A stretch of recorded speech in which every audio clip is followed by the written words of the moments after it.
Welcome to harvest online. ഇന്നത്തെ ഈ ഒരു വീഡിയോ സെഗ്മെൻറ്റിൽ നിങ്ങൾക്ക് മുന്നിൽ നമ്മൾ പ്രസൻറ്റ് ചെയ്യണത് +2 എക്സാം എഴുതിയ വിദ്യാർത്ഥികൾക്ക് വേണ്ടിയിട്ടുള്ള ക്രാഷ് കോഴ്സാണ്. സുവോളജിയാണ് നിങ്ങൾക്ക് മുന്നിൽ പ്രസൻറ്റ് ചെയ്യുന്നത്. ഇനി ഒരു കോമ്പറ്റീറ്റീവ് എക്സാമിനേഷന് വേണ്ടി നിങ്ങൾ പ്രിപ്പയർ ചെയ്തുകൊണ്ടിരിക്കുകയാണല്ലോ. കൃത്യമായിട്ട് NCERT text book line by line പഠിച്ച് അതിലെ ഡയഗ്രാംസ് എല്ലാം ക്യാച്ച് ചെയ്ത് പോകുന്ന കുട്ടികൾക്ക് ഫസ്റ്റ് അറ്റംപ്റ്റിൽ തന്നെ നേടിയെടുക്കാവുന്നതേ ഉള്ളൂ നല്ലൊരു റാങ്ക്. ആ അർത്ഥത്തിൽ നിങ്ങളെ പ്രിപ്പയർ ചെയ്യിപ്പിക്കാൻ വേണ്ടിയിട്ടാണ് ഹാർവസ്റ്റ് ഇങ്ങനെയുള്ള വീഡിയോ ലെസൺസ് നിങ്ങൾക്ക് പ്രസൻറ്റ് ചെയ്യുന്നത്. ഇവിടെ ഇന്നത്തെ ഒരു വീഡിയോ സെഗ്മെൻറ്റിൽ നമ്മൾ diversity in the living world എന്ന സെഷനിൽ നിന്നും 2 ചാപ്റ്റേഴ്സാണ് ഡിസ്കസ് ചെയ്യുന്നത്. ലിവിങ് വേൾഡും അനിമൽ കിങ്ഡും. ഈ വീഡിയോ ലെസൺസ് നിങ്ങൾ ശ്രദ്ധിക്കുമ്പോൾ ഇതിന് കൂടെ തന്നെ NCERT ടെക്സ്റ്റ് ബുക്ക് ഫോളോ ചെയ്യും. ക്രാഷ് കോഴ്സാണെന്ന് നിങ്ങൾക്ക് എല്ലാവർക്കും അറിയാം. ഞാൻ ആദ്യം ഓരോ ചാപ്റ്ററിൻ്റെയും കൃത്യമായ ഭാഗങ്ങൾ നിങ്ങൾക്ക് മുന്നിൽ വിശദീകരിച്ച് തരും. ശേഷമാണ് നമ്മൾ ആ ചാപ്റ്ററിൽ നിന്ന് വേരിയസ് എൻട്രൻസ് എക്സാമിനേഷന് വന്നതും അതുപോലെ തന്നെ നമുക്ക് ഇമ്പോർട്ടൻ്റ് ആയിട്ട് മനസ്സിലാക്കപ്പെട്ട ചില ഏരിയയിൽ നിന്നുള്ള ക്വസ്റ്റ്യൻസും നിങ്ങൾക്ക് മുന്നിൽ ഡിസ്കസ് ചെയ്യാം. അപ്പോൾ ഈ ചാപ്റ്ററിൻ്റെ തിയറി നമ്മൾ പറയുന്ന സമയത്ത് കൃത്യമായിട്ട് NCERT ഫോക്കസ് ചെയ്ത് അതിലെ ലൈൻ ബൈ ലൈൻ അതിലെ ഡയഗ്രാം എല്ലാം തന്നെ നിങ്ങൾ ഫോളോ ചെയ്യണം. എങ്കിൽ മാത്രമേ നിങ്ങൾക്ക് നമ്മൾ ഉദ്ദേശിച്ച ഒരു ലക്ഷ്യത്തിലേക്ക് എത്തിച്ചേരാൻ കഴിയുകയുള്ളൂ. ശേഷം ഹാർവസ്റ്റ് ഇതിലൂടെ നിങ്ങൾക്ക് വേണ്ടി പ്രൊവൈഡ് ചെയ്തുകൊണ്ടിരിക്കുന്ന എക്സാമിനേഷനെയും കാര്യമായ പരിഗണന കൊടുത്തുകൊണ്ട് തന്നെ നിങ്ങൾ പ്രിപ്പയർ ചെയ്യണം. അതിനുവേണ്ടി നിങ്ങൾ നന്നായിട്ട് പഠിക്കണം. അപ്പോൾ ഇതൊരു നല്ലൊരു തുടക്കമാവട്ടെ. നല്ലൊരു പ്രാർത്ഥനയോടുകൂടി നിങ്ങൾ ഉദ്ദേശിച്ച ലക്ഷ്യത്തിലേക്ക് നിങ്ങളെ എത്തിക്കുന്നതിനുള്ള ഒരു നല്ലൊരു ശ്രമമാവട്ടെ ഇത് എന്ന് ആത്മാർത്ഥമായിട്ട് പ്രാർത്ഥിച്ചുകൊണ്ട് നമുക്ക് ഈ ക്രാഷ് കോഴ്സ് ആരംഭിക്കാം. Diversity in the living world. ഞാൻ പറഞ്ഞു 2 ചാപ്റ്ററാണ് നമ്മൾ ഇവിടെ ഡിസ്കസ് ചെയ്യുന്നത്. ഒന്നാമത്തേത് ലിവിങ് വേൾഡ്, രണ്ടാമത്തേത് അനിമൽ കിങ്ഡം. ഓക്കെ, നമുക്ക് ഒന്നാമത്തെ ചാപ്റ്ററിലേക്ക് കിടക്കാം. Living world. നമ്മൾ മനസ്സിലാക്കിയതുപോലെ തന്നെ ഇതൊരു ചെറിയ ചാപ്റ്ററാണ്. നീറ്റ് എക്സാമിനേഷന് അത്രത്തോളം ഇമ്പോർട്ടൻ്റ് ആയിട്ടുള്ളൊരു ചാപ്റ്റർ അല്ല എങ്കിൽ പോലും ഈ ചാപ്റ്ററിന് മറ്റ് പല ചാപ്റ്റേഴ്സുമായിട്ട് കണക്ഷൻസ് ഉണ്ട്.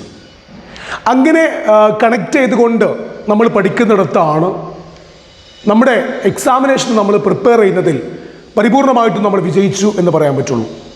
ഒരു ചാപ്റ്ററിനെ മറ്റ് പല ചാപ്റ്ററുമായിട്ട് കണക്ട് ചെയ്ത് പഠിക്കുന്നിടത്താണ് നമ്മുടെ വിജയം.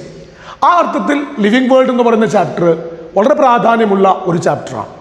കാരണം ആ ചാപ്റ്ററിന് ബയോഡൈവേഴ്സിറ്റി ആൻഡ് കൺസർവേഷൻ എന്ന് പറയുന്ന ചാപ്റ്ററുമായിട്ട് ചില സാമ്യതകളുണ്ട്. ചില ഭാഗത്തൊക്കെ ചില കൺസെപ്റ്റുകളൊക്കെ തന്നെ ആ ബയോഡൈവേഴ്സിറ്റി ആൻഡ് കൺസർവേഷൻ എന്ന് പറയുന്ന ചാപ്റ്ററിൽ നിങ്ങൾ പഠിക്കുന്നുണ്ട്. എവല്യൂഷൻ എന്ന് പറയുന്ന ചാപ്റ്ററുമായിട്ട് ബന്ധപ്പെട്ടിട്ട് നിങ്ങൾ ഈ ചില കൺസെപ്റ്റുകളെല്ലാം തന്നെ പഠിക്കുന്നുണ്ട്. അപ്പോൾ വളരെ പെട്ടെന്ന് നമുക്ക് ക്യാച്ച് ചെയ്യാൻ പറ്റിയ ഒരു ചാപ്റ്ററാണ് +1 ഒന്നാമത്തെ ചാപ്റ്റർ, സുവോളജിയിലുള്ള ഒന്നാമത്തെ ചാപ്റ്റർ ലിവിങ് വേൾഡ്. ഇതിൽ ഈ ചാപ്റ്ററിന് തുടക്കത്തിൽ നിങ്ങൾ ശ്രദ്ധിച്ചിട്ടുണ്ടെങ്കിൽ ലിവിങ് ഓർഗാനിസംസിൻ്റെ ചില ഫീച്ചേഴ്സുകളെയാണ് പ്രസൻറ്റ് ചെയ്യുന്നത്. അതിൽ ചില ഫീച്ചേഴ്സുകൾ ലിവിങ് ഓർഗാനിസംസിൻ്റെ ഡിഫൈനിങ് പ്രോപ്പർട്ടി ആയിട്ടും ചിലത് നോട്ട് എ ഡിഫൈനിങ് പ്രോപ്പർട്ടി ആയിട്ടും പറയുന്നുണ്ട്. Growth, reproduction, metabolism, levels of organisation, conscious, okay തുടങ്ങിയ ചില കാര്യങ്ങൾ, self replicate, self organise, then behaviour തുടങ്ങിയ ചില കാര്യങ്ങളാണ് ആദ്യമായി പ്രസൻറ്റ് ചെയ്യുന്നത്. അതിൽ ചില ക്യാരക്ടേഴ്സ്, ലിവിങ് ഓർഗാനിസംസിൻ്റെ ചില ക്യാരക്ടേഴ്സ് നമുക്ക് അതിനെ ഡിഫൈനിങ് പ്രോപ്പർട്ടി ആയിട്ടും ചിലത് നോട്ട് എ ഡിഫൈനിങ് പ്രോപ്പർട്ടി ആയിട്ടുമാണ് പറയുന്നത്. അതിലൊന്നാമത്തെ നമുക്ക് എടുക്കാം ഗ്രോത്ത്. ഗ്രോത്തിന് നമ്മൾക്കൊരു ഡിഫൈനിങ് പ്രോപ്പർട്ടി ആയിട്ട് പറയാൻ പറ്റുന്നില്ല. കാരണം നോൺ ലിവിങ്ങും ഗ്രോ ചെയ്യുന്നുണ്ട്. ലിവിങ് ഓർഗാനിസംസിൻ്റെ ഗ്രോത്ത് അതിൻ്റെ ബോഡിയുടെ ഇൻസൈഡിൽ നിന്നാണ് എങ്കിൽ നോൺ ലിവിങ്ങിന് അതിനെ എക്സ്റ്റേണൽ ആയിട്ടാണ് ഗ്രോ ചെയ്യുന്നത്. Accumulation of the material. Okay, അവിടെ NCERT സെൽ ഡിവിഷനെ പറ്റിയൊക്കെ പറയുന്നുണ്ട്. മൾട്ടി സെല്ലാർ ഓർഗാനിസംസിൻ്റെ കേസിൽ സെൽ ഡിവിഷൻ നടക്കുന്നു എന്നുള്ളതും ആ സെൽ ഡിവിഷൻ വഴി ആ ഓർഗാനിസം ഗ്രോ ചെയ്യുന്നു എന്നുള്ളതും NCERT ഡിസ്കസ് ചെയ്യുന്നുണ്ട്. ഇനി രണ്ടാമത്തെ കൺസെപ്റ്റായിട്ട് അവിടെ ഇൻട്രൊഡ്യൂസ് ചെയ്തത് റീപ്രൊഡക്ഷനെയാണ്. അപ്പോൾ റീപ്രൊഡക്ഷനും അതൊരു ഡിഫൈനിങ് പ്രോപ്പർട്ടി ആയിട്ട് പറയുന്നില്ല. കാരണം എല്ലാ ലിവിങ് ഓർഗാനിസംസും റീപ്രൊഡ്യൂസ് ചെയ്യുന്നില്ല. 3 എക്സാമ്പിൾസ് വെച്ചിട്ട് അവിടെ NCERT സമർത്ഥിക്കുന്നുണ്ടല്ലോ. ഹ്യൂമൻ ബീങ്സിൻ്റെ കേസിൽ സ്റ്റെറൈലായത്, അതുപോലെ തന്നെ വർക്കർ ബീസിൻ്റെ കേസിൽ ഹോഴ്സും ഡോങ്കിയും കൂടി ചേർന്നിട്ട് വരുന്ന ആ ഒരു ഓർഗാനിസത്തിൻ്റെ കേസിലും അവിടെ കൃത്യമായിട്ടുള്ള ഒരു ഡിഫൈനിങ് പ്രോപ്പർട്ടി ആയിട്ട് റീപ്രൊഡക്ഷനെ പ്രസൻറ്റ് ചെയ്യാൻ പറ്റൂല. അതുപോലെ തന്നെ വേരിയസ് ഓർഗാനിസംസിൽ പ്ലനേറിയൻ്റെ കേസിൽ, ഫംഗസിൻ്റെ കേസിൽ റീപ്രൊഡക്ഷൻ എങ്ങനെയാണ്, സെക്ഷൽ റീപ്രൊഡക്ഷൻ എന്താണ്, എസെക്ഷൽ റീപ്രൊഡക്ഷൻ എന്താണ് എന്നുള്ളതെല്ലാം തന്നെ കൃത്യമായിട്ട് NCERT അവിടെ ഫോക്കസ് ചെയ്യുന്നുണ്ട്. മാത്രമല്ല ആ സെക്ഷൽ റീപ്രൊഡക്ഷനും എസെക്ഷൽ റീപ്രൊഡക്ഷനും റീപ്രൊഡക്ഷൻ ഇൻ ഓർഗാനിസംസ് എന്ന് പറയുന്ന ചാപ്റ്ററിലും നിങ്ങൾ പഠിച്ചതാണ്. പിന്നെ NCERT ഇൻട്രൊഡ്യൂസ് ചെയ്യുന്നത് മെറ്റബോളിസം എന്ന് പറയുന്ന കൺസെപ്റ്റാണ്. Sum total of all the biochemical reactions taking place in the body of an organism. ആ മെറ്റബോളിക് റിയാക്ഷനെ ഒരു ലിവിങ് പ്രോപ്പർട്ടി ആയിട്ടാണ് പറയുന്നത്. മെറ്റബോളിസത്തിൽ 2 ഭാഗമുണ്ട്. അനബോളിസം എന്നും കാറ്റബോളിസം എന്നും കൺസ്ട്രക്റ്റീവ് പ്രോസസ് എന്നും ഡിസ്ട്രക്റ്റീവ് പ്രോസസ് എന്നും 2ആയിട്ട് മാറ്റിയിട്ടുണ്ട്. ഇനി ആ ഒരു ഭാഗത്തിന് എക്സ്പാൻഷൻ അല്ലേ, മെറ്റബോളിസം എന്ന് പറയുന്ന ഒരു ഭാഗത്തിന് എക്സ്പാൻഷൻ ആയിട്ടാണല്ലോ നമ്മൾ ബയോമോളിക്യൂൾസ് എന്ന് പറയുന്ന ചാപ്റ്ററിൽ ദ ലിവിങ് സ്റ്റേറ്റ് എന്ന് പറയുന്ന ഭാഗം പഠിക്കുന്നത്. അവിടെ ആ living state is a non equilibrium steady state able to perform work എന്ന് പറയുന്ന കൺസെപ്റ്റ് ബയോമോളിക്യൂളിൽ പറയുന്നുണ്ട്. ലിവിങ് സ്റ്റേറ്റിൻ്റെ ഒരു പ്രോപ്പർട്ടി ആയിട്ട് മെറ്റബോളിസം എന്ന് പറയുന്ന ചാപ്റ്ററിൻ്റെ കണക്ഷനായിട്ട് ബയോമോളിക്യൂളിൽ ലിവിങ് സ്റ്റേറ്റിൻ്റെ പ്രോപ്പർട്ടി ആയിട്ട് പറയുന്നുണ്ട്. It is a non equilibrium steady state able to perform work. എന്നിട്ട് അവിടെ NCERT പറയുന്നുണ്ട് there is no living stage without a metabolism and there is no metabolism without a living stage. There is no living stage without a metabolism and there is no metabolism without a living state. അപ്പോൾ ഇതാണ് ഞാൻ പറഞ്ഞ ചാപ്റ്ററിൻ്റെ connections. ഒരു ചാപ്റ്ററിൽ നിന്നുകൊണ്ട് living world എന്ന് പറയുന്ന ഈ ഒരു ചാപ്റ്ററിൽ നിന്നുകൊണ്ട് തന്നെ നമുക്ക് ബയോമോളിക്യൂൾ എന്ന് പറയുന്ന ചാപ്റ്ററിലേക്ക് ചില പോയിന്റുകൾ ക്യാച്ച് ചെയ്യാം. അതുപോലെ തന്നെ ഓർഗനൈസേഷൻ, ലെവൽസ് ഓഫ് ഓർഗനൈസേഷൻ, സെല്ലിൻ്റെ ഓർഗനൈസേഷൻ, സെല്ലുകൾ കൂടിയിട്ട് ടിഷ്യൂസ് ഉണ്ടാകുന്ന സെല്ലിൻ്റെ അകത്തുള്ള ഓർഗനൽസിൻ്റെ കോൺസെൻട്രേഷൻ ഉണ്ട്. അതുപോലെ തന്നെ സെൽസ് കൂടിയിട്ട് ടിഷ്യൂസ് ഉണ്ടാവുകയും ടിഷ്യൂസ് കൂടിയിട്ട് ഓർഗൻസ് ഉണ്ടാവുകയും ഓർഗൻസ് കൂടിയിട്ട് ഓർഗൻ സിസ്റ്റം, ഓർഗാനിസംസ്, അങ്ങനെ ഓരോ ലെവൽസ് ഓഫ് ഓർഗനൈസേഷനെ കൃത്യമായിട്ട് പറയുന്നിടത്തും അത് ലിവിങ് തിങ്സിൻ്റെ ഒരു സ്റ്റേബിൾ പ്രോപ്പർട്ടി ആയിട്ടാണ്, ഒരു ഡിഫൈനിങ് പ്രോപ്പർട്ടി ആയിട്ടാണ് പ്രസൻറ്റ് ചെയ്യുന്നത്. പിന്നെ സെൽഫ് ഓർഗനൈസേഷനോ അതുപോലെ തന്നെ സെൽഫ് റിപ്ലിക്കേഷൻ തുടങ്ങിയ ചില ലിവിങ് ഓർഗാനിസംസിനെ സെല്ലിൻ്റെ അകത്ത് കാണുന്ന ചില മെറ്റീരിയൽസ്, ചില മോളിക്യൂൾസിൻ്റെ പ്രോപ്പർട്ടിയും വിശദീകരിക്കുന്നുണ്ട്. അതുപോലെ തന്നെ കോൺഷ്യസ് ആണ് ലിവിങ് ഓർഗാനിസം. നെർവസ് സിസ്റ്റം ബ്രെയിനിൻ്റെ സഹായത്തോട് കൂടിയിട്ട് നെർവസ് സിസ്റ്റത്തിലെ പ്രധാനപ്പെട്ട ഭാഗങ്ങളൊക്കെ തന്നെ ബ്രെയിനും സ്പൈനൽ കോഡും ഒക്കെ തന്നെ സറൗണ്ടിങ്സിലുണ്ടാകുന്ന ബിഹേവിയറുമായിട്ട്, സറൗണ്ടിങ്സിലുണ്ടാകുന്ന സ്റ്റിമുലസുമായിട്ട് റെസ്പോണ്ട് ചെയ്യാൻ സഹായിക്കുന്നു എന്നുള്ളതാണ്. ഇതാണ് ആ ചാപ്റ്റർ ലിവിങ് വേൾഡ് എന്ന് പറയുന്ന ചാപ്റ്ററിൻ്റെ 1ാമത്തെയും 2ാമത്തെയും പേജിൽ ഡിസ്കസ് ചെയ്യുന്നത്. ശേഷം ഈ ചാപ്റ്ററിൽ നിന്ന് മറ്റൊരു ഭാഗത്തേക്ക് കൺസെപ്റ്റുകൾ ഇൻട്രൊഡ്യൂസ് ചെയ്യപ്പെടാണ്. ദാറ്റ് ഈസ് ബയോഡൈവേഴ്സിറ്റി എന്ന ഒരു ഏരിയയിലേക്ക്. ഇവിടെയാണ് നിങ്ങൾ ബയോഡൈവേഴ്സിറ്റി ആൻഡ് കൺസർവേഷൻ എന്ന് പറയുന്ന ചാപ്റ്ററിൻ്റെ പഠിക്കേണ്ടത്. അവിടെ Edward Wilson, socio biologist Edward Wilson, അദ്ദേഹം പ്രപ്പോസ് ചെയ്ത ഡെഫിനിഷൻ ഉണ്ടല്ലോ. It is the combined diversity of all organisational levels of life. From macromolecules within the cell to bio. അതിനെയാണ് ബയോഡൈവേഴ്സിറ്റി എന്ന് പറയുന്നത്. Combined diversity of all organizational levels of life from macromolecules within the cell to bio. അവിടെ 3 diversity നിങ്ങൾ പഠിച്ചില്ലേ? ബയോഡൈവേഴ്സിറ്റിൻ്റെ മൂന്ന് കൺസെപ്റ്റുകൾ പഠിക്കുന്നുണ്ടല്ലോ. Genetic diversity, then species diversity, then ecosystem diversity or community diversity, ecological diversity.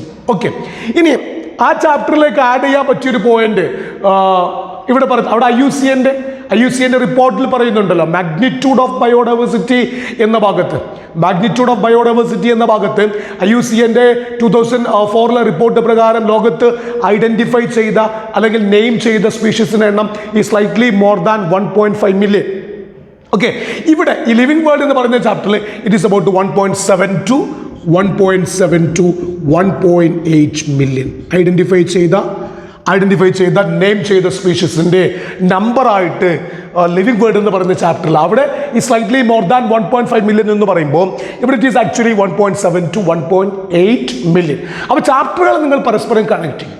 അങ്ങനെ കണക്ട് ചെയ്തിട്ട് നിങ്ങൾ പ്രിപ്പയർ ചെയ്തെടുത്താണ് നിങ്ങളുടെ success. Okay, so 1.7 to 1.8 million. Okay, പിന്നീട് NCERT ഐഡന്റിഫിക്കേഷനെയും നോമൻക്ലേച്ചറിനെയും പറ്റി പറയാം. അനിമൽസിനെ ഐഡന്റിഫൈ ചെയ്യുന്നതിനെ പറ്റിയും അനിമൽസിനെ നെയിം ചെയ്യുന്നതിനെ പറ്റിയുമുള്ള കൺസെപ്റ്റുകൾ പറയുന്നു. അതിനുവേണ്ടി ചില ഓർഗനൈസേഷൻസ് വന്നിട്ടുണ്ട്. ICBN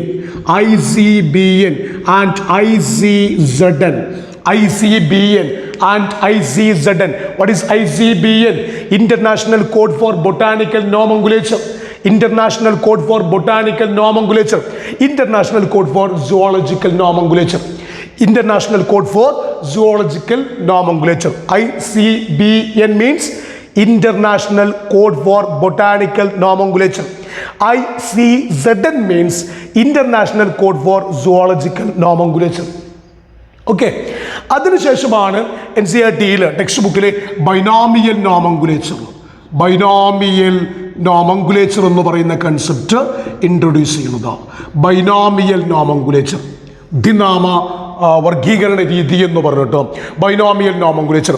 ആ ബൈനോമിയൽ നോമൻക്ലേച്ചറിൻ്റെ 2 നെയിംസ് ഉള്ളതിൻ്റെ features: genus name, species name, then Latin ആവണം, ഇറ്റാലിക്സിലാവണം. ഹാൻഡ് റിട്ടൺ ആണ് എങ്കിൽ സെപ്പറേറ്റ് ആയിട്ട് അണ്ടർലൈൻ ചെയ്യണം. ജീനസ് നെയിം ക്യാപിറ്റൽ ലെറ്ററിൽ സ്റ്റാർട്ട് ചെയ്യണം, സ്പീഷീസ് നെയിം സ്മോൾ ലെറ്ററിൽ സ്റ്റാർട്ട് ചെയ്യണം എന്ന് തുടങ്ങിയ കൺസെപ്റ്റ് നിങ്ങൾ NCERT ഫോളോ ചെയ്യാം. ഓക്കെ, ക്ലാസ്സിൽ NCERT ഫോളോ ചെയ്യുക. 1, 2, 3, 4 എന്ന് പറഞ്ഞിട്ട് 4 പോയിന്റുകൾ NCERT കൊടുത്തിട്ടുണ്ട്. ഓക്കെ, അതിനുശേഷം പിന്നീട് NCERT ഇൻട്രൊഡ്യൂസ് ചെയ്യുന്നത് ക്ലാസിഫിക്കേഷൻ എന്നും ടാക്സോണമി എന്നും സിസ്റ്റമാറ്റിക്സ് എന്നും പറയുന്ന 3 കൺസെപ്റ്റുകളാണ്. അതിൻ്റെ അടിസ്ഥാനത്തിലാണ് ടാക്സോൺ. ഓരോ ക്ലാസ്സിനെയും ഓരോ അനിമൽസിൻ്റെ ഓരോ ഗ്രൂപ്പിനെയും നമ്മൾ ടാക്സോൺ എന്ന് വിളിക്കുന്നു. ആ ടാക്സോണുകൾ കൂടി ചേർന്നിട്ട് ടാക്സോണമിക്കൽ ഹൈറാർക്കി ഉണ്ടാക്കുന്നു. അങ്ങനെ ടാക്സോണമിക്കൽ ഹൈറാർക്കിൻ്റെ ഒരു റെപ്രസെൻറ്റേഷൻ അവിടെ വരുന്നു. സ്പീഷീസ് മുതൽ കിങ്ഡം വരെ, സ്പീഷീസ്, ജീനസ് തുടങ്ങിയിട്ട് കിങ്ഡം വരെയുള്ള ടാക്സോണമിക്കൽ ഹൈറാർക്കി റെപ്രസെൻ്റ് ചെയ്യപ്പെടുന്നു. ഓക്കെ, ടാക്സോണമിക്കൽ ഹൈറാർക്കി അത് പ്ലാന്റ് കിങ്ഡത്തിലും അനിമൽ കിങ്ഡത്തിലും 2 സെപ്പറേറ്റ് ആയ രീതിയിൽ വ്യക്തമായിട്ട് പറയുന്നുണ്ട് with examples. After that NCERT ഒരു ബോക്സ് ഉണ്ട്. ആ ബോക്സിൽ ജീനസും സ്പീഷീസും ദെൻ അതിൻ്റെ ഫാമിലിയും ഓർഡറും ക്ലാസും ഫൈലും കിങ്ഡവും എങ്ങനെ കൃത്യമായിട്ട് എക്സാമ്പിൾസ് വെച്ച് വരുന്നു എന്നുള്ളത് NCERT ഫോക്കസ് ചെയ്തിട്ടുണ്ട്. അത് താഴ്ന്ന ക്ലാസ്സിലേ നിങ്ങൾ പഠിച്ചു വരുന്നതാണ്. 8ാം ക്ലാസ് മുതലേ നിങ്ങൾ പഠിച്ചു വരുന്ന കൺസെപ്റ്റുകളാണ് ഈ ഒരു ടാക്സോണമിക്കൽ ഹൈറാർക്കിയും ഈ ഒരു സിസ്റ്റമാറ്റിക്സിൻ്റെ ഈ ഒരു കൺസെപ്റ്റും. പിന്നീട് ടാക്സോണമിക്കൽ എയ്ഡ്സ് എന്ന് പറയുന്ന ഭാഗത്തേക്കാണ് NCERT പോകുന്നത്. ടാക്സോണമിക്കൽ എയ്ഡ്സ്, ആ ടാക്സോണമിക്കൽ എയ്ഡ്സ് ഈ ഒരു ഭാഗവും ഇനി നമ്മൾ പറയാൻ പോകുന്ന ഈ ഒരു ഭാഗവും അത് ബയോഡൈവേഴ്സിറ്റി ആൻഡ് കൺസർവേഷൻ എന്ന് പറയുന്ന ചാപ്റ്ററുമായിട്ട് ബന്ധപ്പെട്ടതാണ് അല്ലേ. അപ്പോൾ എങ്ങനെയാണത് ബന്ധപ്പെട്ടത്? ഈ ടാക്സോണമിക്കൽ എയ്ഡ്സിനെ നമുക്ക് 2ആയിട്ട് വേർതിരിക്കാൻ പറ്റും. ടാക്സോണമിക്കൽ എയ്ഡ്സിനെ നമുക്ക് 2ആയിട്ട് ക്യാച്ച് ചെയ്യാൻ പറ്റും. അത് എയ്ഡ്സ് വിത്ത് സ്പെസിമെനും എയ്ഡ്സ് വിത്ത് സ്പെസിമെനും ആൻഡ് എയ്ഡ്സ് വിത്തൗട്ട് സ്പെസിമെനും ഉണ്ട്. എയ്ഡ്സ് വിത്ത് സ്പെസിമെനും എയ്ഡ്സ് വിത്തൗട്ട് സ്പെസിമെനും ഉണ്ട്. Herbarium, zoological park, botanical garden, museums അല്ലേ. Herbarium, zoological park, botanical garden അല്ലേ. അതെല്ലാം നമ്മൾ പഠിക്കുന്നുണ്ട്. ഇൻസിറ്റു കൺസർവേഷനിലും എക്സിറ്റു കൺസർവേഷൻ്റെ ഭാഗമായിട്ട് ബയോഡൈവേഴ്സിറ്റി കൺസർവേഷൻ എന്ന് പറയുന്ന ഭാഗത്ത് ഒരു 11ഓളം എക്സിറ്റു കൺസർവേഷനിൽ പഠിക്കുന്നുണ്ട്. Zoological park, botanical garden, safari park, IVF തുടങ്ങിയ ചില കൺസെപ്റ്റുകളെ പറ്റിയൊക്കെ പഠിക്കുന്നുണ്ട്. അപ്പോൾ ടാക്സോണമിക്കൽ എയ്ഡ്സിനെ മീൻസ് ഐഡന്റിഫിക്കേഷനും നോമൻക്ലേച്ചറിനൊക്കെ വേണ്ടിയിട്ട് നമ്മൾ യൂസ് ചെയ്യുന്ന ടാക്സോണമിക്കൽ എയ്ഡ്സിന് വിത്ത് സ്പെസിമെൻ ദെൻ വിത്തൗട്ട് സ്പെസിമെൻ. വിത്ത് സ്പെസിമെനിൽ നമ്മൾ ഹെർബേറിയയും അതുപോലെ തന്നെ മ്യൂസിയംസും ഗാർഡൻസും സുവോളജിക്കൽ പാർക്കും എല്ലാം യൂസ് ചെയ്യുന്നു. വിത്തൗട്ട് സ്പെസിമെൻസിലേക്കാണ് നമ്മൾ മാനുവൽസും മോണോഗ്രാഫ്സും അതുപോലെ തന്നെ മറ്റ് ഫ്ലോറ തുടങ്ങിയ കൺസെപ്റ്റുകളെല്ലാം തന്നെ യൂസ് ചെയ്യുന്നത്. അവിടെ സിംഗിൾ സ്പീഷീസിനെ പറ്റി പഠിക്കുന്ന, ഒരു സ്പീഷീസിന് മാത്രം ഇൻഫർമേഷൻസ് അടങ്ങുന്ന കൺസെപ്റ്റുകളെ പറ്റിയും ഒരു ലൊക്കാലിറ്റിയിലെ ടോട്ടൽ സ്പീഷീസിനെ പറ്റി പഠിക്കുന്ന കൺസെപ്റ്റുകളെ പറ്റിയും പറയുന്നുണ്ട്. അപ്പോൾ എൻട്രൻസ് എക്സാമിനേഷന് വളരെ മൈന്യൂട്ടായിട്ട് മാത്രം ക്വസ്റ്റ്യൻസ് ചോദിക്കുന്ന ഈ ചാപ്റ്ററിന് നോക്കുമ്പോൾ നമ്മൾ വളരെ മൈന്യൂട്ടായിട്ട് മാത്രമേ ക്വസ്റ്റ്യൻസ് വരുന്നുള്ളൂ. പക്ഷേ ഈ ചാപ്റ്ററുകൾ മറ്റു പല ചാപ്റ്ററുമായിട്ട് ബന്ധപ്പെടുത്തിയിട്ടുണ്ട് എങ്കിൽ, എസ്പെഷ്യലി ഓൺ ബയോളജിക്കൽ ക്ലാസിഫിക്കേഷൻ, ആ ചാപ്റ്ററുമായിട്ടൊക്കെ ബന്ധപ്പെടുത്തി കഴിഞ്ഞിട്ടുണ്ട് എങ്കിൽ ഒരുപാട് നമുക്ക് ഈ ചാപ്റ്ററിൽ കൃത്യമായിട്ട് പഠിക്കാനുണ്ട്. ഇനി ഈ ചാപ്റ്ററിൻ്റെ ഒരു ഷോർട്ട് ഫോം നമുക്ക് നിങ്ങൾക്ക് മുന്നിൽ പ്രസൻറ്റ് ചെയ്യാനുള്ളത്. ആദ്യം, what are the characters of living organisms. Okay, growth, reproduction, metabolism, consciousness, then self organise, duplication തുടങ്ങിയിട്ട് നമ്മൾ പറഞ്ഞ ക്യാരക്ടേഴ്സ്, അത് ഡിഫൈനിങ് ഏതാണ്, നോൺ ഡിഫൈനിങ് ഏതാണ്, കൃത്യമായിട്ടൊരു ധാരണ നമുക്കുണ്ടാവണം. രണ്ടാമത്തേത് ബയോഡൈവേഴ്സിറ്റിയുടെ definition, combined diversity of all organisational levels of life. Okay, ആ നമ്പറും കൃത്യമായിട്ട് ഓർത്ത് വെക്കുക, 1.7 to 1.8 മില്യൺ. അതിനുശേഷമാണ് നമ്മൾ അടുത്ത ഐഡന്റിഫിക്കേഷനും നോമൻക്ലേച്ചറും എന്ന് പറയുന്ന ഭാഗത്തേക്ക് വരുന്നത്. ആ ഐഡന്റിഫിക്കേഷനും നോമൻക്ലേച്ചറും എന്ന് പറയുന്ന ഭാഗത്തേക്ക് വരുമ്പോൾ ഈ രണ്ട് എക്സ്പാൻഷൻ കൃത്യമായിട്ട് ഓർത്ത് വെക്കുക. ICBN, international code for botanical nomenclature, and ICZN, international code for zoological nomenclature. Then binomial നോമൻക്ലേച്ചറിന്റെ 4 ഫീച്ചേഴ്സ് 1, 2, 3, 4 എന്ന് പറഞ്ഞിട്ട് NCERT പറഞ്ഞ ആ കാര്യം. Okay, genus, species, first letter, second letter, capital letter use ചെയ്യണം, സ്മോൾ ലെറ്റർ യൂസ് ചെയ്യണം, സെപ്പറേറ്റ് ആയിട്ട് underline ചെയ്യണം, ദെൻ ലാറ്റിൻ, ഇറ്റാലിക്സ്, ഈ ഇവിടെയുള്ള ആ കൺഫ്യൂഷൻസ് ഒഴിവാക്കിയിട്ട് കൃത്യമായിട്ടത് പഠിച്ചു വെക്കാം. തൊട്ടടുത്ത പേജിലേക്ക് നിങ്ങൾ പോയി കഴിഞ്ഞിട്ടുണ്ടെങ്കിൽ അവിടെ സിസ്റ്റമാറ്റിക്സിനെ പറ്റിയും അതുപോലെ തന്നെ ടാക്സോണമിയെ പറ്റിയും പറയുന്നു. ടാക്സോൺ, ഓരോ ഗ്രൂപ്പിനെയും ടാക്സോൺ എന്ന് വിളിക്കും എന്ന് പറയുന്നു. ടാക്സോണുകൾ കൂടിയിട്ട് ടാക്സോണമിക് ഹൈറാർക്കിയിലേക്ക് നമ്മൾ എത്തുന്നു. അത് താഴ്ന്ന സ്റ്റാൻഡേർഡ് മുതൽ 8ാം ക്ലാസ് മുതലേ നിങ്ങൾ പഠിച്ചു വരുന്ന ഒരു കൺസെപ്റ്റാണ്. ദെൻ NCERT ഒരു ബോക്സ് കൊടുത്തിട്ടുണ്ട്, ആ ബോക്സും കൃത്യമായിട്ട് മനസ്സിലാക്കി വെക്കുക. ഓക്കെ, പിന്നെ നിങ്ങൾ ബയോഡൈവേഴ്സിറ്റി ആൻഡ് കൺസർവേഷൻ എന്ന് പറയുന്ന ചാപ്റ്ററിനെ കണക്ട് ചെയ്യാൻ പറ്റിയ കൺസെപ്റ്റുകളാണ് കിട്ടുന്നത്. That is the taxonomical AIDS, with specimen and without specimen, herbarium, botanical garden, zoological park, museums, then keys, അതുപോലെ തന്നെ ഫ്ലോറ, ദെൻ മാനുവൽസ്, മോണോഗ്രാഫ് തുടങ്ങിയ കൺസെപ്റ്റുകൾ. ഓക്കെ, ഇങ്ങനൊരു കൺസെപ്റ്റോട് കൂടിയാണ് ഈ ചാപ്റ്റർ പഠിക്കേണ്ടത്. ഈ ചാപ്റ്റർ പഠിക്കുന്നത് നമുക്ക് ഇതിൻ്റെ കൺസെപ്റ്റുകൾ കുറേ കൂടുതലായിട്ട് മനസ്സിലാക്കാനല്ല, മറിച്ച് മറ്റ് പല ചാപ്റ്റേഴ്സിനും നമുക്ക് ചോദിക്കുന്ന ചോദ്യങ്ങൾക്ക് കൃത്യമായിട്ടുള്ള ആൻസർ പ്രൊവൈഡ് ചെയ്യാൻ വേണ്ടിയിട്ടാണ്. അങ്ങനെ നിങ്ങൾ നന്നായിട്ട് ഈ chapter line by line catch ചെയ്യുക, ഡയഗ്രാംസ് എല്ലാം തന്നെ ക്യാച്ച് ചെയ്തിട്ട് പോവുക. ഇനി നമുക്ക് ഈ ചാപ്റ്ററിൻ്റെ ഡിസ്കഷനിലേക്ക് കടക്കാം. ഓക്കെ, ലിവിങ് വേൾഡ് എന്ന് പറയുന്ന ചാപ്റ്ററിൻ്റെ discussion. Question number 1, find out the false statements among the following and select the false statement or their combinations. Question ഒരിക്കൽ കൂടി ശ്രദ്ധിക്കൂ. Find out the false statement, തെറ്റായ സ്റ്റേറ്റ്മെന്റ് കണ്ടെത്താനാണ്. Among the following and select the false statement or their combinations. Option 1, in living, growth is possible by growth and division of cells or by accumulation of extra cellular material. നോക്കൂ, നമ്മൾ നേരത്തെ പറഞ്ഞ ആ ക്യാരക്ടേഴ്സിൻ്റെ ഭാഗത്തു നിന്നാണ് ആ question വന്നിട്ടുള്ളത്.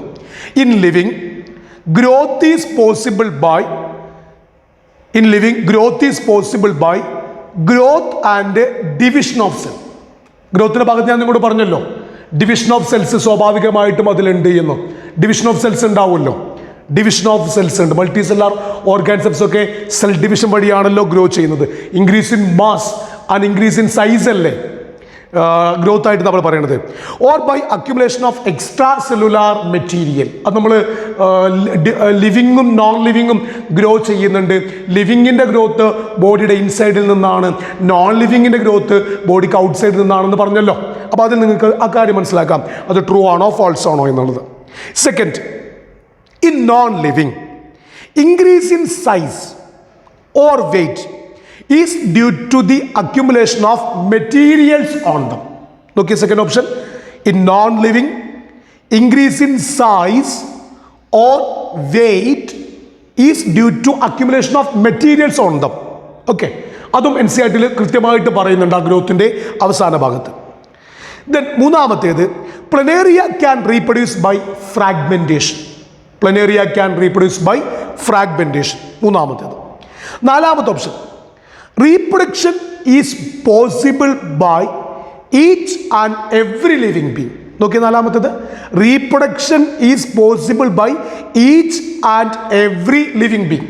Reproduction നമ്മളൊരു ഡിഫൈനിങ് പ്രോപ്പർട്ടി ആയിട്ടല്ലല്ലോ പറഞ്ഞത്, റീപ്രൊഡക്ഷൻ നമ്മൾ നോൺ ഡിഫൈനിങ് പ്രോപ്പർട്ടി ആയിട്ടല്ലേ പറഞ്ഞത്. അതിന് കാരണം 3 എക്സാമ്പിൾസ് NCERT പറയുന്നുണ്ട്.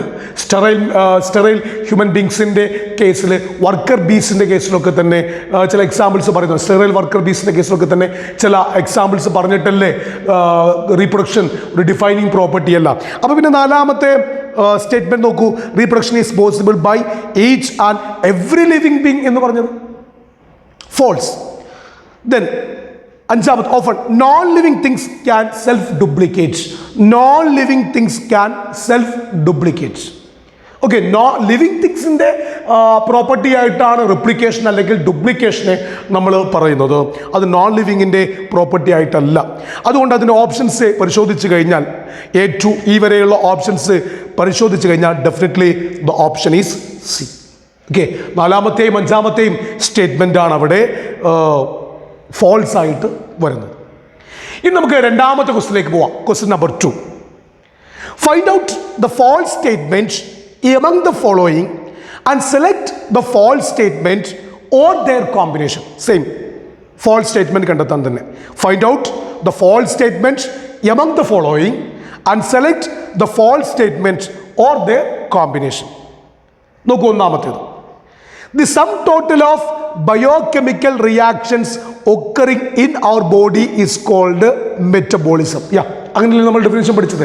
Some total of all the biochemical reactions taking place in the body is called metabolism. അതിൽ അനബോളിസം ഉണ്ട്, കാറ്റബോളിസം ഉണ്ട്, കൺസ്ട്രക്റ്റീവ് പ്രോസസ്സ് ഉണ്ട്, ഡിസ്ട്രക്റ്റീവ് പ്രോസസ്സ് ഉണ്ട്, എനർജി കൺസ്യൂമിങ് പ്രോസസ്സ് ഉണ്ട്, എനർജി റിലീസിങ് പ്രോസസ്സ് ഉണ്ട്.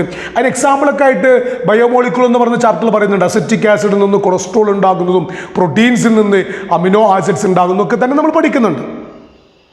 So sum total of biochemical reaction occurring in our body is called metabolism. Okay, then metabolic reactions can be demonstrated in cell-free system.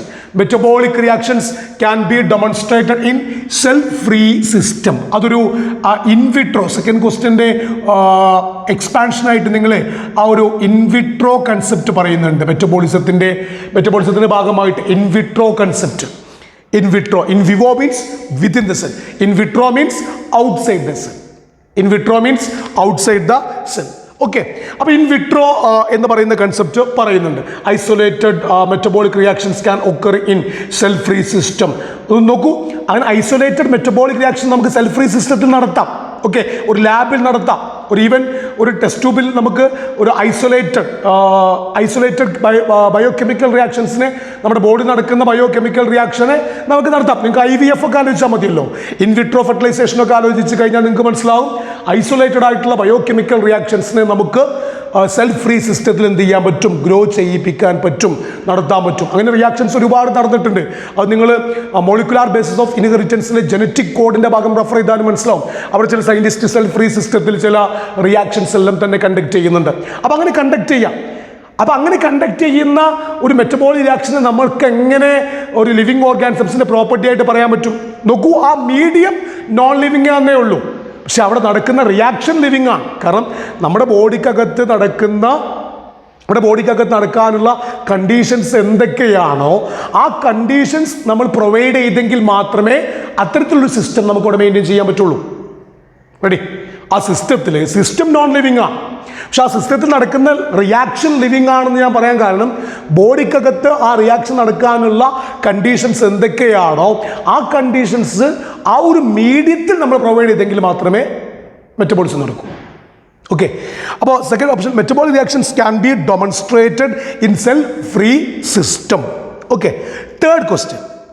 In vitro means metabolic reaction conducting outside the living organism. In vitro, not in vivo. In vitro means metabolic reaction, metabolic process conducting outside the living system. Yes.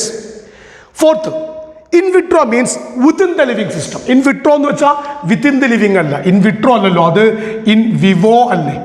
In vivo, within the body of an organism. In vivo. Ready? Okay. ഇനി cellular organization of body is a defining feature of life. Yes, cellular organization. Cells കൂടിയിട്ട് tissues ഉണ്ടാകുന്നത്, then organs, okay, organ system and the levels of organization is a defining property of living organisms. അപ്പോൾ നിങ്ങൾ fourth statement നോക്കിയേ, in vitro means within the living system. In vitro means within the living system. And from the options A to E, you can find out the answer is definitely it is option D. നാലാമത്തെ statement ആണ് അവിടെ false ആയിട്ടുള്ളത്. Okay, ഇനി നമുക്ക് മൂന്നാമത്തെ ക്വസ്റ്റ്യനിലേക്ക് പോവാം.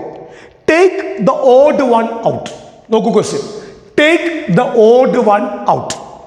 Okay, option A Animalia, option B Mammalia, option C genus, option D hominid, option E പ്രൈമേറ്റ.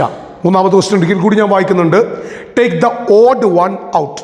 Option A Animalia, option B Mammalia, option C genus, option D hominid, option E പ്രൈമേറ്റ.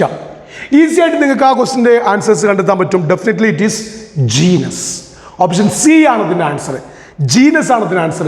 കാരണം genus എന്ന് പറയുന്നത് ഒരു ടാക്സോണെയാണ് represent ചെയ്യുന്നത് അല്ലേ. Species, genus, then family, order, class, phylum, kingdom എന്നുള്ളതൊക്കെ തന്നെ ടാക്സോണിനെ, ഗ്രൂപ്പിനെ represent ചെയ്യുമ്പോൾ ആ ഗ്രൂപ്പിൽ പെടുന്ന എക്സാമ്പിളുകളായിട്ടാണ്, അതിൻ്റെ സബ്ബായിട്ടാണ് ബാക്കിയുള്ളതെല്ലാം വരുന്നത്. Animalia, kingdom Animalia, then class Mammalia, primate, hominid, ഇതൊക്കെ ഈ ഓർഡറുകളും ഈ ക്ലാസും ഈ കിങ്ഡമൊക്കെ വരുന്നത് ആ മെയിനായിട്ട് നമ്മൾ പറഞ്ഞ ടാക്സോണിൻ്റെ സബ്ബായിട്ടാണ്. അപ്പോൾ അവിടെ ടാക്സോൺ ആയിട്ട് പറയുന്നത് സി ഓപ്ഷനാണ്. So therefore the answer is option C. Okay, നാലാമത്തെ ക്വസ്റ്റ്യൻ ഈസി ആയിട്ട് നിങ്ങൾക്ക് ഐഡന്റിഫൈ ചെയ്യാം. Question number 4, number of major taxa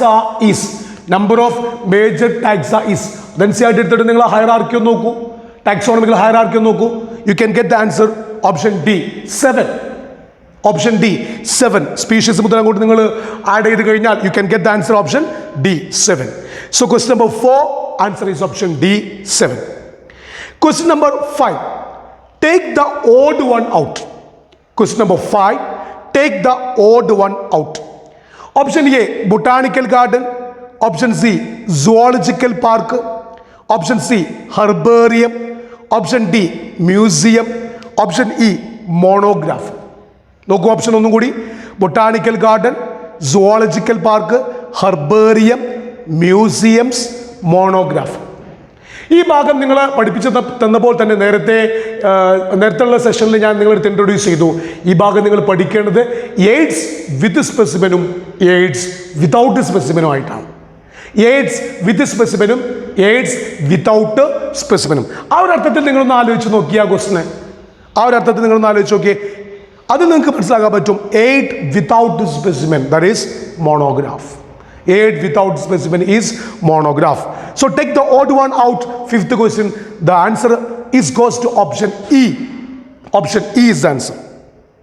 Okay, then ഇതേ കൺസെപ്റ്റ് തന്നെ, ഇതേ ഭാഗത്ത് തന്നെ അടുത്തൊരു question. The taxonomic key helps for biodiversity conservation. Biodiversity conservation. ആറാമത്തെ ക്വസ്റ്റ്യൻ മറ്റൊരു ചാപ്റ്ററുമായിട്ട് കണക്ട് ചെയ്തിട്ടാണ് വരുന്നത്. ബയോഡൈവേഴ്സിറ്റി കൺസർവേഷനുമായിട്ട് ബന്ധപ്പെട്ടത്. ബയോഡൈവേഴ്സിറ്റി കൺസർവേഷനുമായിട്ട് ബന്ധപ്പെട്ടതാണ്. ബയോഡൈവേഴ്സിറ്റി കൺസർവേഷനുമായിട്ട് ബന്ധപ്പെട്ട് യൂസ് ചെയ്യുന്ന, I mean in situ or ex situ conservation. Ex situ കൺസർവേഷനുമായിട്ട് ബന്ധപ്പെട്ടിട്ട് വരുന്നത് ഏതാണ് എന്നതാണ് ചോദ്യം. Option A museum, option B herbarium, Option C, zoological park. Option D, botanical garden. And option E, C and D. നോക്കൂ options: museums, herbarium, zoo, botanical garden. C and D. നോക്കൂ, zoological പാർക്കും botanical ഗാർഡനും ആണല്ലോ ex situ conservation ഉള്ളത്. Safari park, then cryopreservation, tissue culture centres, gene bank, seed bank, field gene bank, home gardens, aquariums, ഇതൊക്കെ തന്നെയാണല്ലോ exit to കൺസർവേഷന്റെ ഭാഗമായിട്ട് പറയുന്നത്, അല്ലേ? എക്സിറ്റ് ടു കൺസർവേഷൻ്റെ ഭാഗമായിട്ട് പറയുന്നത്.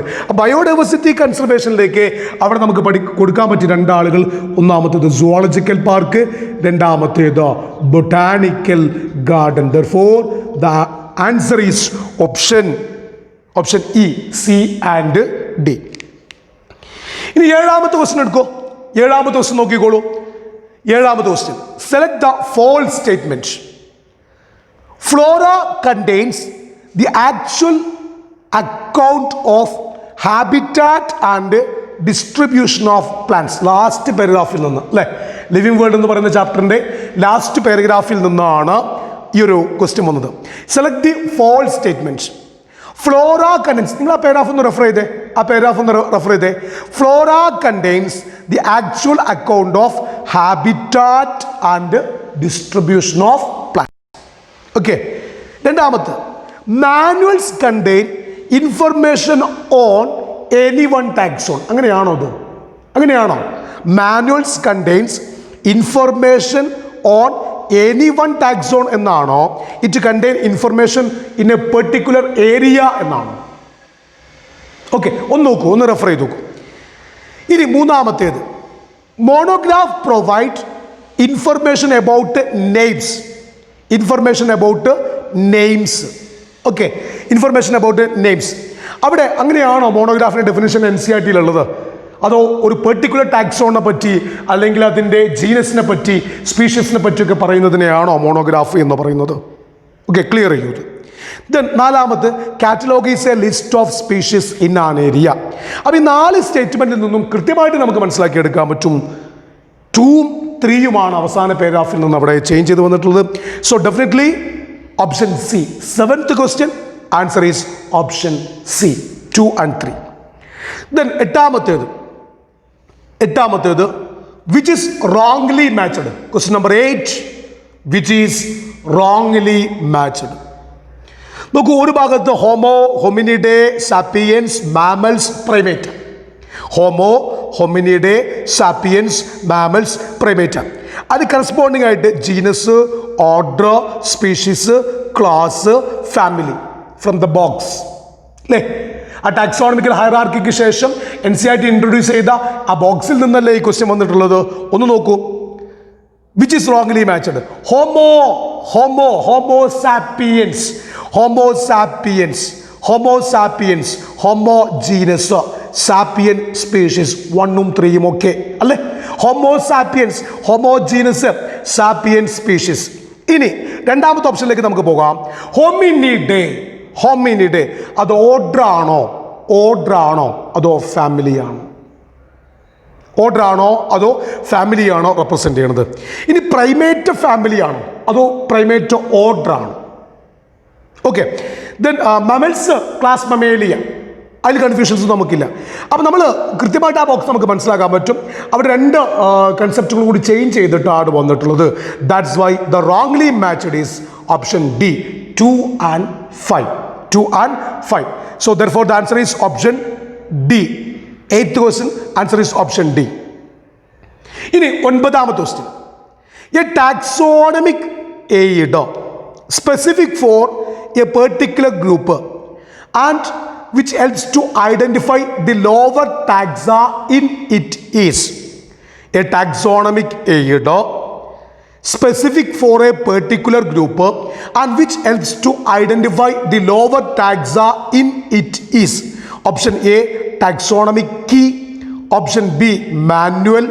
Option C, monograph. Option D, flora. Option E, catalog. നോക്കൂ, അതിൽ ഓപ്ഷൻസിൽ taxonomic key വരുന്നുണ്ട്. ആ ക്വസ്റ്റ്യൻ നിങ്ങൾ നന്നായിട്ട് ഐഡൻറ്റിഫൈ ചെയ്യുക. A taxonomic aid is specific for a particular group and which helps to identify lower taxa. Which helps to identify lower taxa. Lower taxa ഏതാണ്? Species, genus, family അല്ലേ? Taxonomic ഹയറാർക്കിൻ്റെ lower taxa എന്ന് പറയുമ്പോൾ ഇവരൊക്കെയാണല്ലോ. അവരെ identify ചെയ്യാൻ use ചെയ്യണത് taxonomic key ആണോ, manual ആണോ, monograph ആണോ, ഫ്ലോറയാണോ, കാറ്റലോഗ് ആണോ? ഈ ബാക്കിയുള്ളതിലെ എല്ലാ കൺസെപ്റ്റുകളും നമുക്ക് നേരത്തെയുള്ള ക്വസ്റ്റ്യൻസിൽ നിന്ന് ക്ലിയർ ആയതാണല്ലോ. അപ്പോൾ definitely here we get the answer option A, taxonomic key. And taxonomic key is used to identify the lower taxa including family, genus, then species. 10ാമത്തെ ക്വസ്റ്റ്യനിലേക്ക്, which is more homogeneous group? More homogeneous group. ഞാൻ നേരത്തെ കൂടെ പറഞ്ഞു, താഴേക്ക് വരുമ്പോഴും മുകളിലേക്ക് പോകുമ്പോഴും ടാക്സോണമിക് ഹയറാർക്കിക്ക് സംഭവിക്കുന്ന കൺസെപ്റ്റ് എന്താണ് എന്നുള്ളത്. ഇൻക്രീസിങ്ങും ഡിക്രീസിങ്ങും അതിൻ്റെ സിമിലാരിറ്റികൾ, അതിൻ്റെ ഹോമോജിനസ് വരുന്നത്. ഓക്കെ, അപ്പോൾ ഹോമോജിനസ് ആയിട്ട്, മോർ ഹോമോജിനസ് ആയിട്ട് വരുന്നത് ഡെഫിനറ്റ്ലി ഇത് ഓപ്ഷൻ സി, ജീനസ് അല്ലേ? ജീനസിന് താഴെ പിന്നെ അവിടെ ആരെയും പറഞ്ഞിട്ടില്ലല്ലോ, ജീനസ് ആണ്. ഓക്കെ, 11ാമത്തെ question. Question number 11. Which feature is common for worker honeybee and mule? Which feature is common for worker honeybee and mule? നേരത്തെ നമ്മൾ ഡിസ്കഷനിൽ വന്നു. നേരത്തെ നമ്മൾ ആ ചാപ്റ്ററിൻ്റെ സ്നാപ്ഷോട്ട് നിങ്ങൾക്ക് തന്നപ്പോൾ അവിടെ വരികയുണ്ടായി. They are sterile. മറ്റു ഓപ്ഷൻസ് നോക്കിയേ. Hybrid, polymorphic, colonial, sterile, females. Option A hybrid, option B polymorphic, option C colonial, sterile and female. 2 example അല്ലേ? Worker honey bee and mule. Question number 11.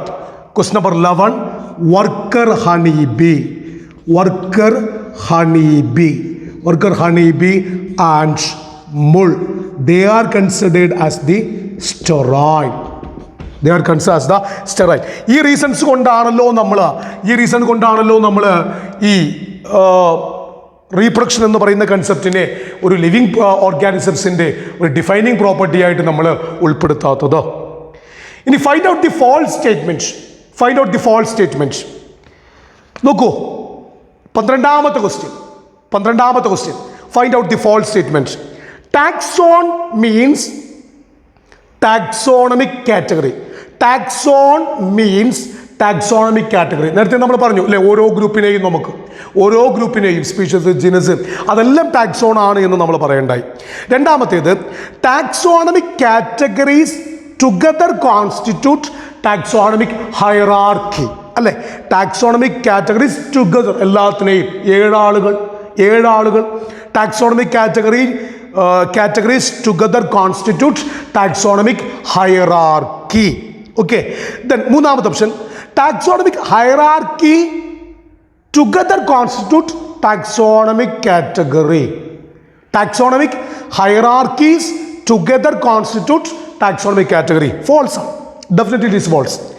4ാമത്തെ option, taxon means taxonomic hierarchy. Taxon ഒരു ഗ്രൂപ്പിനെ പറയുന്ന പേരല്ലേ, അതങ്ങനെ taxonomic ഹയറാർക്കിയിലേക്ക് എത്തും? ഇല്ല. 5ാമത്തേത്, taxonomic category is also referred to as taxonomic hierarchy. Taxonomic category is also referred to as taxonomic hierarchy. So ആ ഓപ്ഷൻസ് നിന്ന് എ ടു ഇ വരെയുള്ള ഓപ്ഷൻസ് നിന്ന് option B is correct. Option B is correct. 3, 4, 5 സ്റ്റേറ്റ്മെൻറ്റുകളാണ് അവിടെ false ആയിട്ട് വരുന്നത്.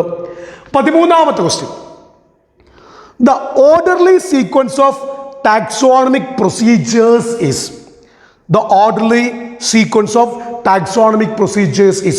ടാക്സോണമിയുടെ പ്രൊസീജിയറിൽ order ആയിട്ട് എങ്ങനെയാണ് വരിക? ഇതിനു മുമ്പെല്ലാം തന്നെ എക്സാമുകൾക്ക് ചോദിച്ചൊരു ക്വസ്റ്റ്യൻ ആണ് അതിൻ്റെ സ്റ്റെപ്പുകൾ എങ്ങനെയൊക്കെയാണ് എന്നുള്ളത്.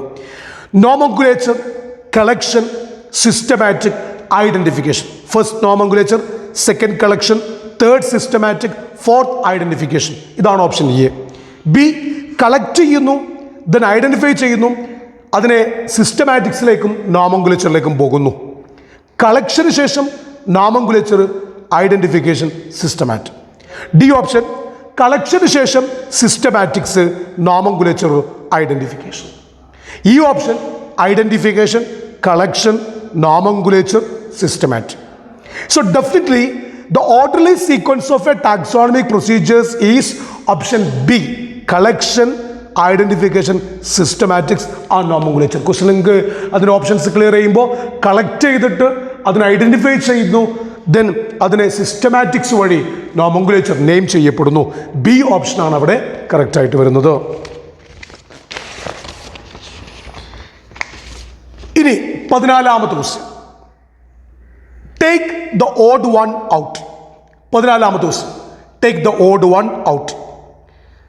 Option A Homo, option B Musca, option C Poaceae, option D Mangifera, option E Triticum. Homo, Musca, Poaceae, Mangifera, Triticum. 14ാമത്തെ ക്വസ്റ്റ്യൻ്റെ ഓപ്ഷൻ ഒന്ന് നോക്കൂ നിങ്ങൾ. 14ാമത്തെ ക്വസ്റ്റ്യൻ്റെ ഓപ്ഷൻ, ഒന്നാമത്തേത് ഹോമോ, രണ്ടാമത്തേത് Mangifera,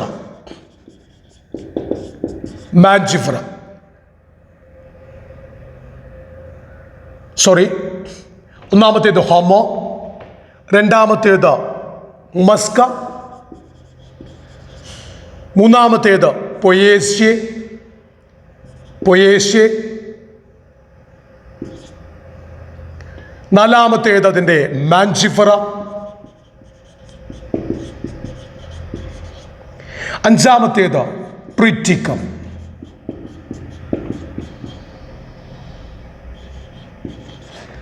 homo, Musca, Poaceae, Mangifera, Triticum. Homo sapiens അല്ലേ? Homo sapiens. Homo is the genus, sapiens is the species. Musca domestica, അവിടെയും ജീനസ് ആയിട്ടാണ് വരുന്നത്. ദെൻ പൊയേസി, അതൊരു ജീനസ് ആണ്, അതൊരു ഫാമിലിയിലേക്കല്ലേ ഇൻട്രൊഡ്യൂസ് ചെയ്യുന്നത്, ഫാമിലി ലെവലിലേക്കല്ലേ വരുന്നത്. മാഞ്ചിഫറ ഇൻഡിക്ക, അതും ജീനസ് ആണ്. ഓക്കെ, ദെൻ ട്രിറ്റിക്കം ഈസ്റ്റിവോ, അതും ജീനസ് ആണ്. അപ്പോൾ ഹോമോ ജീനസ് ആണ്, മസ്ക ജീനസ് ആണ്, മാഞ്ചിഫറ ജീനസ് ആണ്, ട്രിറ്റിക്കം ജീനസ് ആണ്. അവിടെ പൊയേഷ്യ എന്ന് പറയുന്ന ഓപ്ഷൻ സി ആണ് അതൊരു ഫാമിലി ആയിട്ട് മാറുന്നത്. ഇനി ക്വസ്റ്റ്യൻ നോക്കിയേ നിങ്ങൾ, take the odd one out. That means option C ആണ് അവിടെ ആൻസർ ആയിട്ട് വരുന്നത്. ഇനി 15ാമത്തെ question, select the order among the following.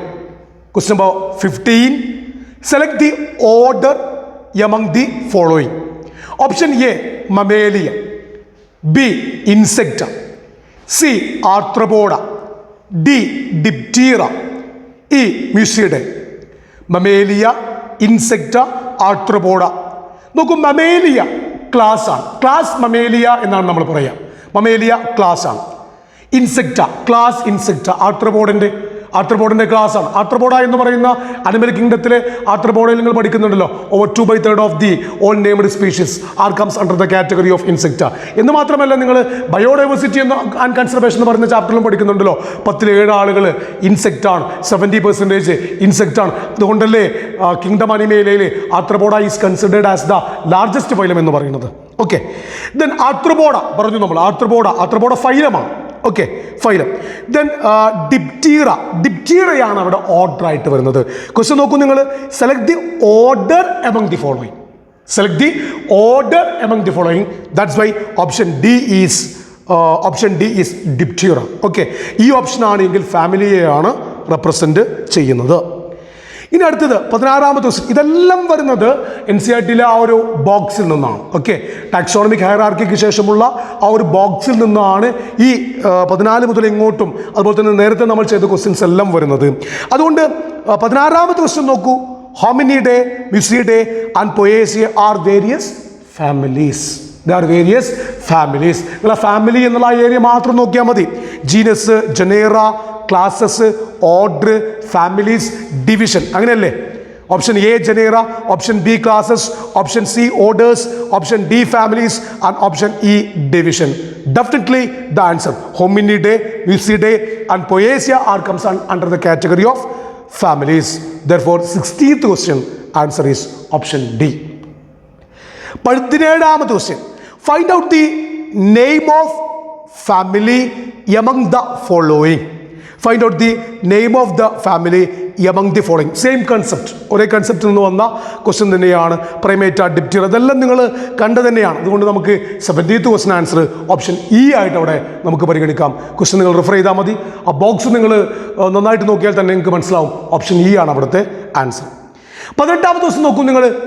Key is A, അത് ബയോഡൈവേഴ്സിറ്റി ആൻഡ് കൺസർവേഷൻ എന്ന് പറയുന്ന ചാപ്റ്ററുമായിട്ടും ബന്ധപ്പെട്ട് മനസ്സിലാക്കുന്നത് തന്നെയുണ്ട്.